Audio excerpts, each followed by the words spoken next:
Members, I'm Peter Renfrey and I'm the Secretary of your association.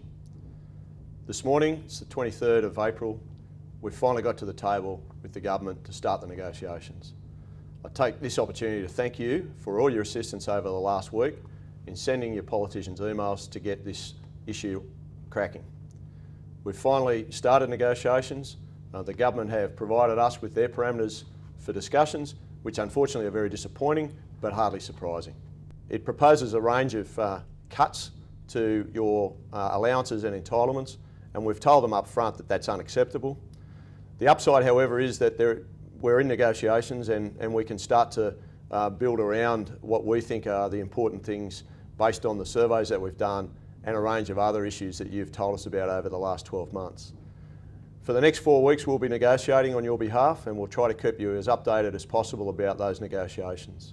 It's unfortunate that the government have come in such a negative way, but it's hardly surprising. We'll put on the website elsewhere a copy of the document so you can see what it is that we're up against. But you can be rest assured that the majority of these things that represent cuts to your benefits and your entitlements won't be agreed to and won't be put back to you for a vote. On the upside, the government have indicated they're prepared to go to 4% per annum over 3 years, 2.5% which is fully funded, the remainder which has to come out of productivity enhancements. We're happy to talk about efficiencies, we're happy to talk about improvements in the way that we can deliver services to the community, but we're obviously not prepared to talk about cuts to your wages, to your allowances or to your hard-won entitlements. As Peter Renfrey's explained, we were served with a document this morning by the New South Wales Police which represents the government's position on our wages campaign.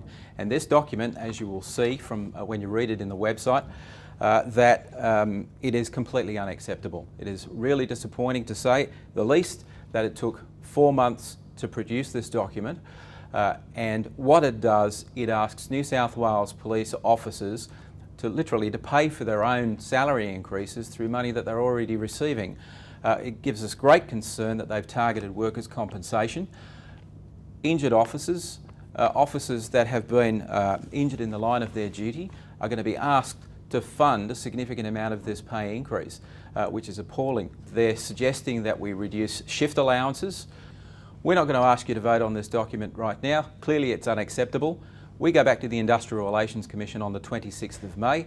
In the interim, we're going to have some discussions with New South Wales Police and we're going to ask the government to modify this claim so that it's more reasonable. Well, members, you've now heard from our principal negotiator, Mick Spring. I want to take this opportunity to thank you for your help to date and your commitment. It's only because of the commitment and involvement of members and supporters that we've been able to get the government to the table in terms of the negotiations. We'll be asking you over the next several weeks to assist us further in lobbying your local MP and other actions as we deem fit. Keep in contact with us via the website. We'll send you emails and text messages to keep you as updated as possible as these negotiations proceed. Thank you.